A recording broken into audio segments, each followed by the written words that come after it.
Spawn's lethal skills as a soldier are put to the test when he infiltrates a safehouse where kidnappers are holding Grannie Blake. We're going to talk about it right here in our review of King Spawn number 34 from Image Comics. See you in 3. Welcome back to Comical Opinions. This is our review of King Spawn number 34. Let's take less than 60 seconds to recap what happened in issue number 33. The Hellspawn went on a rampage looking for the person responsible for kidnapping Grannie Blake. He didn't know that a crime lord had set up a rival gang lord by the name of Kruger in the kidnapping. Al goes off on a tear, finds Kruger, and the entire issue is basically one long, brutal torture session as Spawn kills all of Kruger's men and eventually tortures Kruger to death to try and extract information about Granny's whereabouts. Then we pick up with King Spawn number 34. Al comes back to America under an assumed name, and he still looks human because he's no longer the Hellspawn, or at least powerless anyway. Before suiting up for action, he meets with Cyan because he wants to check on her welfare. He also wants to find out whether or not she does or does not have powers, and she doesn't know because she just hasn't used them. And he asks her to keep watch over Terry, her father, because he's still recovering from the gunshot wound in a previous issue. Across town, the crime boss who framed Kruger for Grannie Blake's kidnapping is talking with his men, figuring out what to do next. He heard that Kruger has now been put down for good. He knows that Spawn is going to continue to look for Grannie Blake. And he says, well, we've kind of riled him up as much as we want to. Let's let him cool off for a little bit. But once he gets spun up again, let's point him in Blood's direction, Blood, who is the king of the vampires.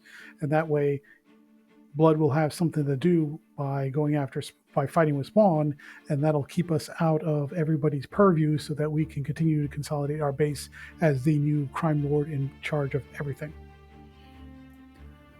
Spawn, now armed with the information about where Grannie Blake is held by her kidnappers, suits up as Spawn with all the weapons and all the ammo that he can carry. He infiltrates the building by literally kicking the door down, and then he goes to town, slicing and dicing, shooting, punching, kicking, and doing everything imaginable to tear through all of the men that are guarding over Grannie Blake. And then he eventually rescues her for hugs and well wishes and feel good moments.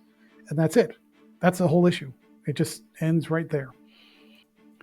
So let's switch gears and talk about the character work and the technical aspects of the issue. The key piece of information that we needed at the start of the arc, which has been missing this entire time, we now get at the end of the arc, which is a clear picture of the relationship between Al Simmons and Grannie Blake. They hug. It's very familial. It's very sort of motherly, grandmotherly relationship from Grannie Blake to Al.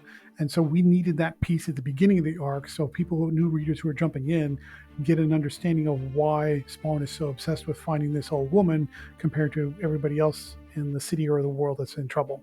Even though readers who've been with it for a while know Grannie Blake and know the story of the relationship, if you're a new reader jumping on just after the events of the Heaven Hell War, which is this culmination of a big event, that piece was missing. But you get it at the end now, which is, better late than never. Switching gears to talk about the artwork, Jason Sean Alexander's style, which is very painterly and semi-realistic, is pretty much as far away from a standard Spawn comic as you can get. It is not at all what you would consider an Image house style. And that's good or bad depending on your point of view. I mean, if you're used to Spawn looking a certain way, this may feel a little uncomfortable or outside of the norm. But if you don't mind, different visual aesthetics to represent Spawn, then this works perfectly good. Plus, almost the entire meat of the issue is bloody action and violent energy, which is Spawn tearing through the kidnappers. And the style in Jason Sean Alexander style works pretty well here. It's brutal, it's vicious, it's gory, and you definitely get the impression of Spawn as a formidable killer, even without his powers. Let's move over to pacing and structure, which is good in the pacing, structure maybe not so much. The pacing is super, super quick. I'm going to use the baseball analogy. It's like somebody delivering a world record-breaking fastball. There you go, McFarlane. I know you're a sports fan if you ever hear this.